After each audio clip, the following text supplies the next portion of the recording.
You're wearing a spider... Oh my god, perfect. Hello, Greg. Sony Fox. Yeah. Kyle Eitherman from Fan Theory TV. Go check out his YouTube channel. Please. Desperation is the most attractive quality. We got a pair hose. We do. We are going to watch the Morbius trailer breakdown, Spider-Man Easter eggs and details from new Rockstars, because they are very comics knowledgeable. John and I, we did a reaction review for the trailer. Of course, it's more movie-centric, but I love these guys because they really know their comic. I don't know Morbius from the comics all that well. They're also very fast and keep your attention very well, so... Many a lady have told me the same thing, Kyle. That's a lie. Not one. They said, hurry up, get it over with. In a consensual... Wow, this is going off the rails. Welcome back to New Rockstars. I'm Eric Voss, and the new Morbius trailer reveals Jared Leto as the Sony Spider-Man anti-hero Morbius, the living vampire. Hunka, who appears to exist in the Venom corner of the Sony Spider-Verse, but according to a few Easter eggs, a corner that shares a weird alleyway back to the Marvel Cinematic Universe. I'm going to explain who I'm Morbius excited is about it. and what these Kyle's Spider-Man not. tie-ins mean, and Let's watch shot this. by Spider-Man in this trailer. Spoiler warning in case I predict anything too accurately, and let's get started. Michael, I've known you since you were a child. Now the flowers in the background represent... The reason he plays chess. Okay, this opening clip introduces us to a young Michael Morbius, a kid with a rare blood disorder that requires him to walk with crutches. In the comics, this condition makes adult Michael Morbius look beast-like, but looks exactly like Jared Leto. Kind of. The agenda looks like a Greek Orthodox school. Notice the priest, the Greek lettering in the school name. In the comics, Morbius comes from Greece, and it is at this school where he meets his mentor figure, played by Jared Harris. Moriarty. Wonder if he'll have an accent. Playing a version of Morbius' friend and assistant in the comics, Nikos. But Harris's character remains unnamed at the moment for reasons that I'll get to later. He's Taskmaster. The music that we hear is the famous Beethoven composition, Pure Elise, published 40 years after Beethoven's death, with the identity of this Elise lover remaining a mystery. This song choice could reflect Morbius' life after I thought that death, was actually though cool in he's the not trailer. dead in the sense that most vampires are. He's a living vampire, more on that a bit. Or it could refer to Morbius' eternal passion for his love, Martine, a woman he can never be with, because he might suck all the blood out of her. As young Michael They're not going to recovers clear in the that up, hospital are ward, they? he shows off his genius by playing chess against no one, yet still somehow losing pawns. He moves his bishop to c4, and not to his Greek Orthodox bishop. Could this Jared Harris, maybe Nikos, be a bishop? Am I reading too much into this? Probably. Let's move on. If there's an answer to your disease, you'll find it. I should have died years ago. Is that the Spider-Man tune? Why am I still here? Not to fix Sounds like the this. Spider-Man tune.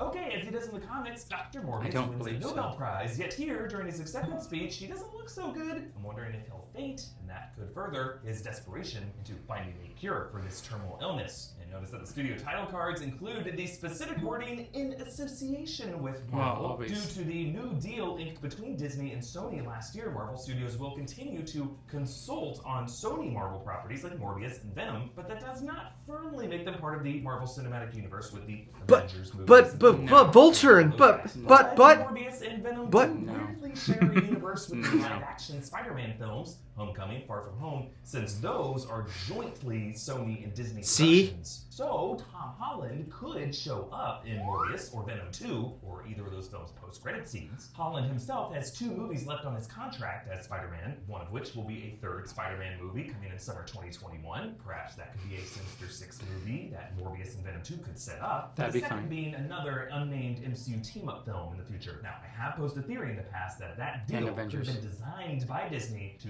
flood their studio with enough profit from licensing the Spider-Man character for merchandise and other things, so that in maybe 3 or 4 years, they could be able to buy out Sony's Marvel properties. But none of the businessy stuff, back to Morbius. Morbius works in a I'm okay with that. He treats some sick children, but also he seeks treatment for himself. More on that backstory in the next clip. I have a rare blood disease, and I'm running out of time. This could be my last chance. You're up to something. What is it? So Morbius works with with his research assistant fiancée, Martine Bancroft, played by Adria Arjona. Ah. In the comics, Morbius attempts to cure his disease by experimenting on himself with vampire bats and electrotherapy, Like they always do. transforming himself into a living vampire with vampiric powers, who is not technically dead because his vampiric powers come from science, not supernatural means. Morbius was introduced as a horror-themed Spider-Man villain in the early 70s, The Amazing Spider-Man issues 101 and 102, when Peter Parker gave himself 4 extra arms to Yeah. Dr. Connors. I forgot to mention that's what I'm hoping we get down the road. Interestingly, later in the Marvel comics, a bite from so weird. allowed That'd be cool. to live with the powers Yeah. of the vampire and Blade. weaknesses. So we could be looking at the origins of how the MCU might introduce Mahershala Ali as Blade in the in the future. That is, if they all do end up living in What's your deal? Tortured over his separation from Martine in order to try to keep her safe. And this whole anti-hero approach is kind of the way the Sony Spider-Verse featured Eddie Brock in their adaptation of the Venom Lethal Protector storyline. Is he an anti-hero? Seems just like a hero. It's not exactly legal. Kisses. Batman Begins. This would be a cure.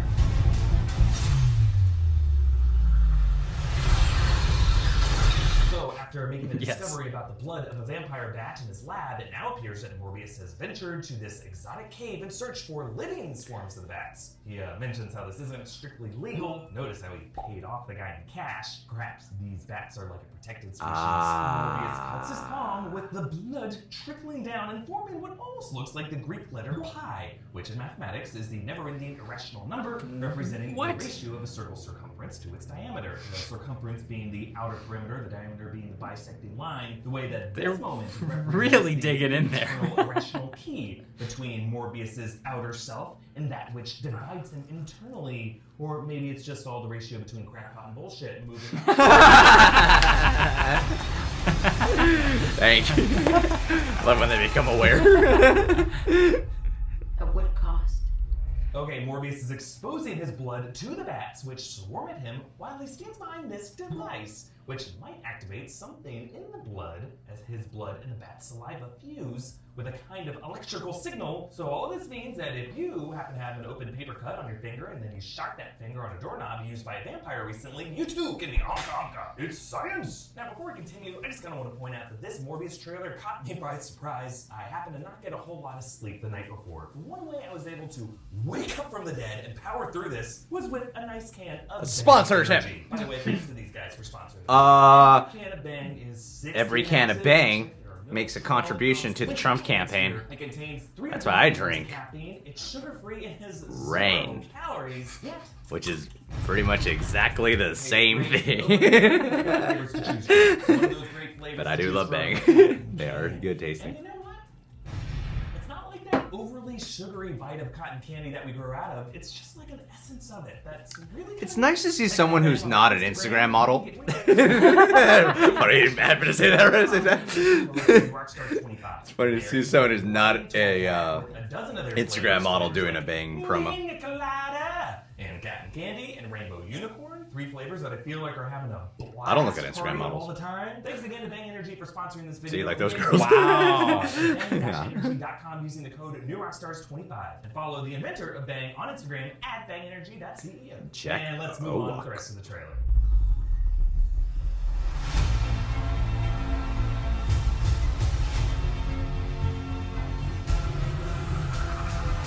Okay, this trailer now switches into early 2000 superhero movie mode as Morbius feels the effect of his self-treatment, breaking the glass of a containment cell and rising to his feet without the use of crutches. More of these effects in the next clip. Batman, for sure. Now I feel dying. I feel more alive than ever. In all fairness, Jared Leto's body naturally just does look that way. It's not like he did that for this role, you know. How much this Morbius They probably movie CG'd when appears to he be is embracing muscular. Bat imagery, you know, considering this visual is so evocative of another superhero. Now you gotta imagine the Dark Knight would see this and feel pretty protective of his brand. Swear to me you won't steal my move. But if you look through the swarm on the blackboard in the background, you can see Morbius's math notes, including some line graphs and the word concentration. Perhaps he's trying to calculate how much of a blood concentration he needs in his digestive tract to stay alive, since Presumably, he wants to attack as few people as possible. And then we get a classic gratuitous before and after shot of Leto. That is before, when the lighting was an unflattering fluorescent diffusion, and after, when it was switched to a flattering... People who don't have his body make fun of this. Like me. But the transformative before and after aspect parallels that... You look like that, don't you, Greg? Peter Parker shot in the first Sam Raimi Spider-Man. Morbius uses super strength to tire flip this heavy-looking tomb. This actually kind of looks like the tombs of the Knights Templar. Maybe this will be used as a kind of vampire sarcophagus. Looks like the I think mummy it's just from to the show Dark that he's Universe. strong. Yeah. That's literally the only reason it's there. On this ball, with the movement releasing this ribbony smoke. It's Science. similar to the effect used for Nightcrawler Yeah. in X-Men movies. It appears to distort all of the air around him. Kind of like this summoning requires all the nearby air to bend and displace in order to move it. More of this effect in the next clip. The ability to use echolocation. An overpowering urge to consume blood.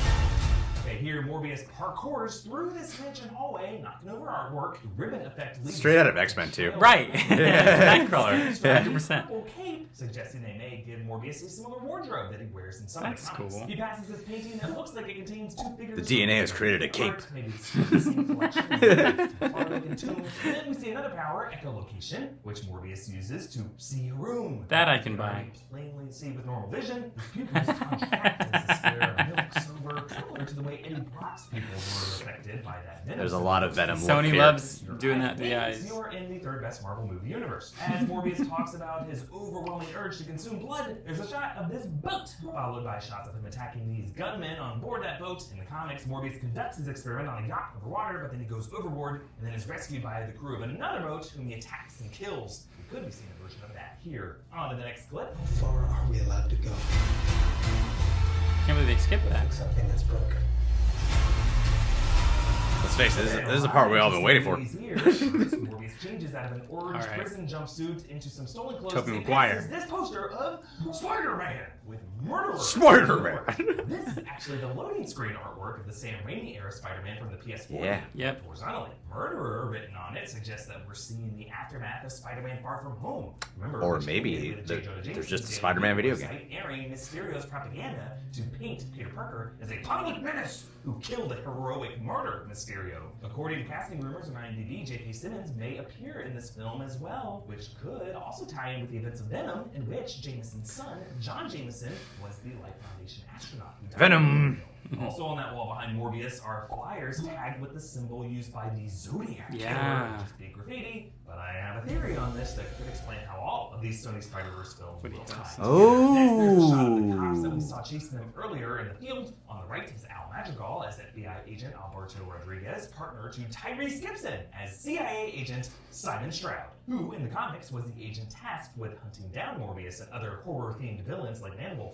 He was a Stroud white has some man. kind of bionic exoskeleton gauntlet on his arm. Since he's a kind of vampire hunter, I wonder if this gauntlet fires anti-supernatural projectiles. Another shot in a subway station shows Matt Smith, Smith. the actor who's playing the villain Lucius Crown, who in the comics goes by Crown and later Hunger. He is Morbius' friend who suffers from the same rare That's a white man. disease. He actually might have been that kid in the background in the hospital ward that we saw earlier. And before we move on, Morbius Ah. screams in agony as he sits atop this body of another figure. In the comics, Morbius accidentally kills his friend Nikos, which plagues him with guilt from there forward. Perhaps this Oh, no. is Jared Harris as Nikos here. Maybe Morbius kills his beloved mentor figure. On to the next Oh clip. no.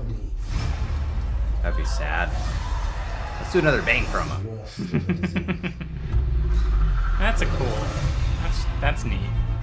There's a That's lot how I we got like. sold on the Venom movie, Panic was seeing the orderly Venom reverse face. rat tech Same flees thing. down the hallway. Of course, terrifying flickering emergency lights. You gotta screw in those bulbs. Not sure if she's running for Morbius or Crown here. And then we get our clearest ever look at Morbius's vampiric form. Red eyes, nostrils upturned, fangs, pinched brow, and scariest of all, Tommy Wiseau hair. The blood is tearing me apart! And then the Morbius title, in which the blue light force drains down into a layer of blood, and then onto Yeah. the biggest reveal in the final clip. Michael Morbius.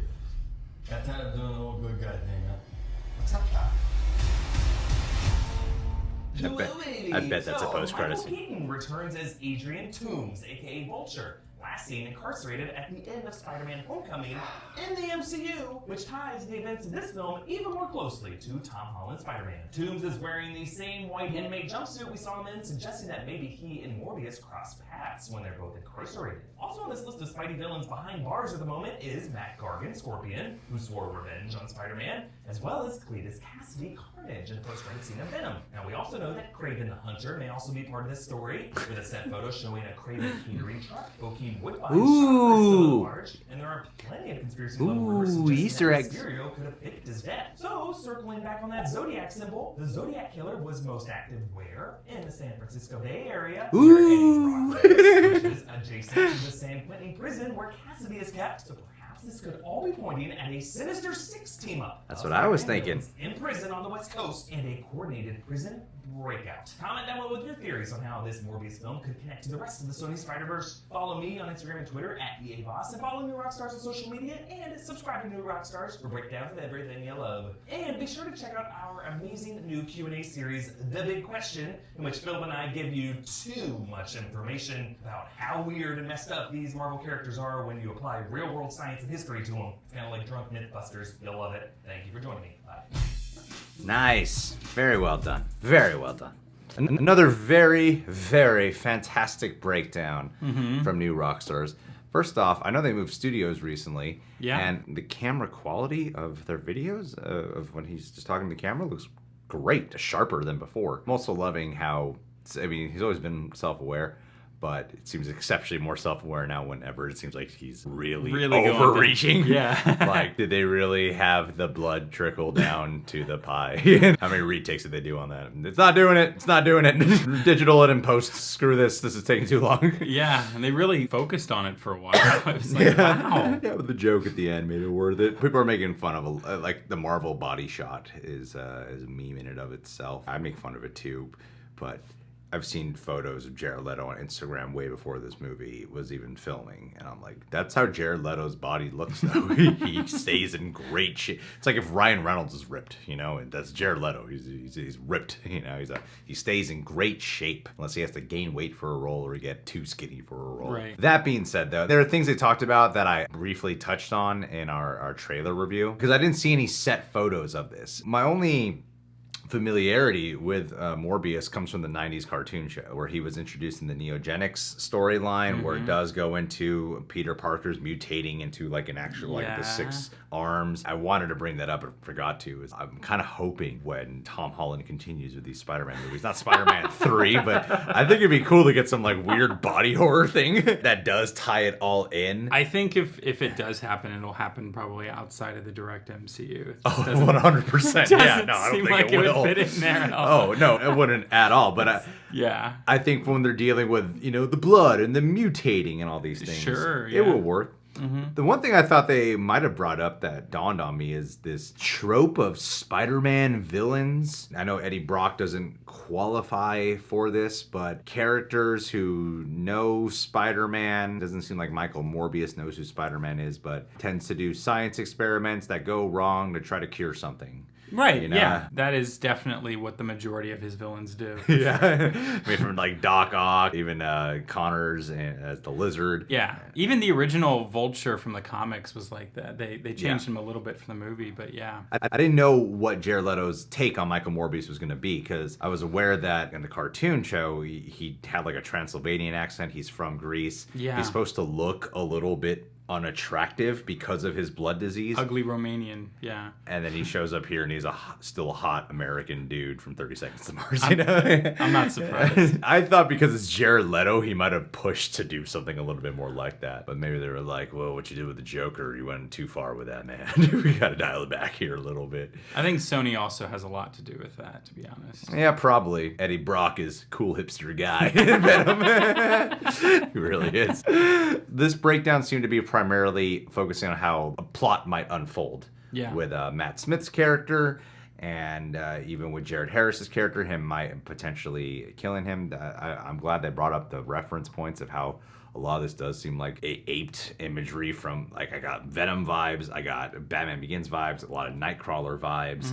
Definitely. And while there's things I'm actually looking forward to, my main concern was what is its own unique personality that it's going to have. And it was funny, too, cutting back and forth between MCU and then Venom, because it's like, it seems the Sony anti-hero verse has this like blue aesthetic to it, you know? The MCU has been criticized in the past for a lot of its films before having a similar looking palette, and it seems like the Sony films have decided on this Sony blue universe look. of Marvel characters, yeah. Yeah. I know you're not super excited for it. I'm not excited for it. Like, I like Morbius as a character. I mean, I like Blade more because they're both kind of similar. But I hope it does well, and I hope that Sony and Disney can like make something work that doesn't make me want to blow my brains out. But whenever Sony messes up, they really mess up. True. And so I'm not really looking for that bomb to explode on everyone when it finally does. And so I think I'm just like living in this dread every time they keep putting out more stuff. I did like Venom.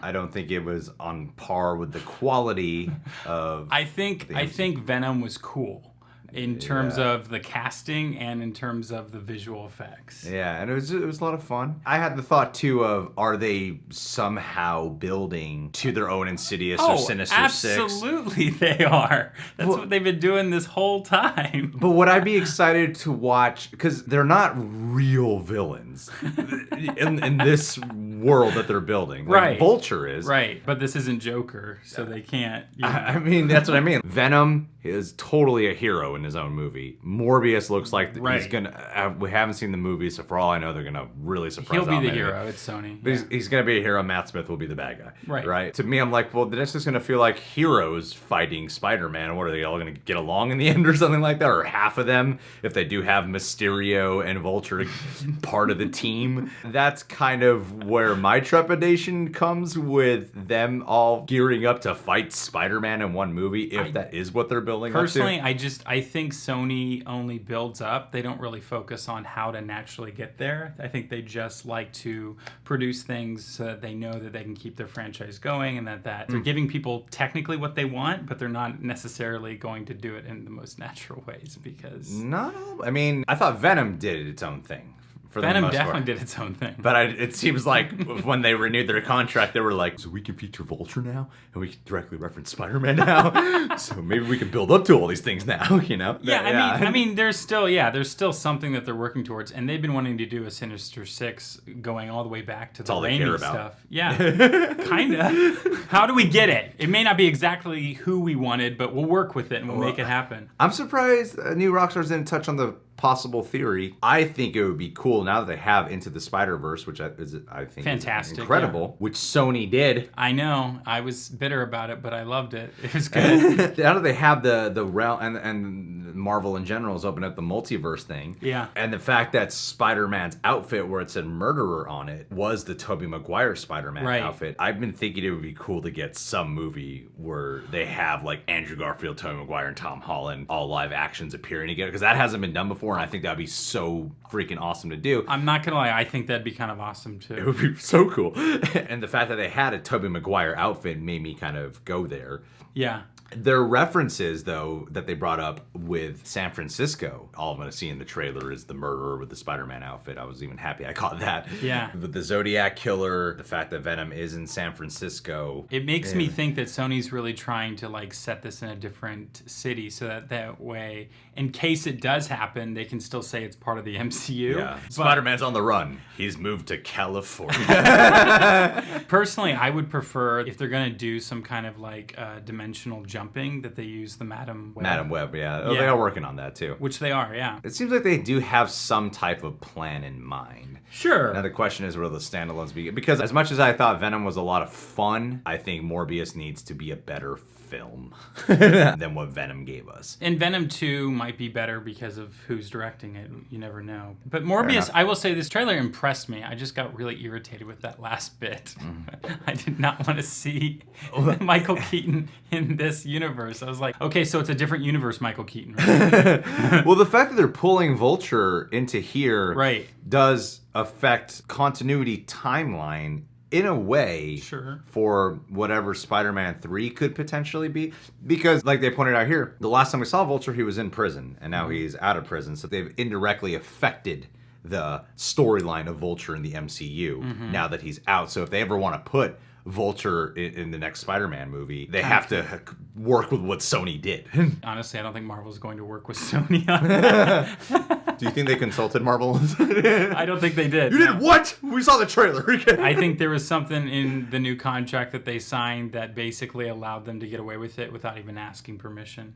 I mean, granted, it is their property. They have every right to do what they want with Spider-Man. Yeah. That's absolutely true. And I have no problem with them building a whole new Spider-Man. Like, I'm totally fine with that. Just leave the MCU one alone. Do what you want. Or, like I suggested, like, just do the dimensional hopping, and that way we can justify why these are so tonally different universes. Fair enough. Fair enough. And the Raimi Spider-Man version, which had J.K. Simmons, J. Jonah Jameson. Yes. They introduced J. Jonah Jameson's son in Spider-Man 2 in that movie. And then they have Venom in Spider-Man 3. But the whole linkage between J. Jonah Jameson's son going into space, the symbiote coming into space, that wasn't ever explored. So now that J. Jonah Jameson with Still J.K. exists Simmons in that way, is back in the MCU or the Sony, whatever the hell we're calling this, now they can maybe do the thing new Rockstars was saying they can do, you know? Tie it in somehow? Maybe. As I said, I like to think that we're going to have similar characters played by the same actors in both universes, but they're different universes because there's no way that Venom is actually in the same universe as the Marvel Cinematic Universe. It's just like they're clearly not connected in any way. They can't be. They might be. They might just not have mentioned Thor. That's where Kevin Feige and you zoom in on his face and he's like, hello, darkness, my friend. All right, guys. Well, I still really love this video from New Rockstars. It's a fun breakdown, fun speculation. Guys, subscribe to them. Very detailed. You can do the same thing for us if you so desire. Kyle, Fan Theory TV, go check him out. And I'd like to end this with a couple of Patron of the Day shout outs. One to a man named Andrew Nickerson and another man named Josh. Both of you guys have not talked to me in a while. You both have pledged, and I appreciate the pledge. Pledges are great. But Josh, Andrew Nickerson, guys, where have you been? You know I like to do the communicating with one another. Maybe what you gotta do, I got a suggestion. Andrew, I think you should cut open your hand, let it form the pi symbol, and Josh, knowing how he is, will gravitate towards you. And then both of you will find your way to a computer to talk with me. Guys, send a message to Greg. He's seriously honest and hardworking, and he will absolutely reach back. I agree with 1/3 of those compliments.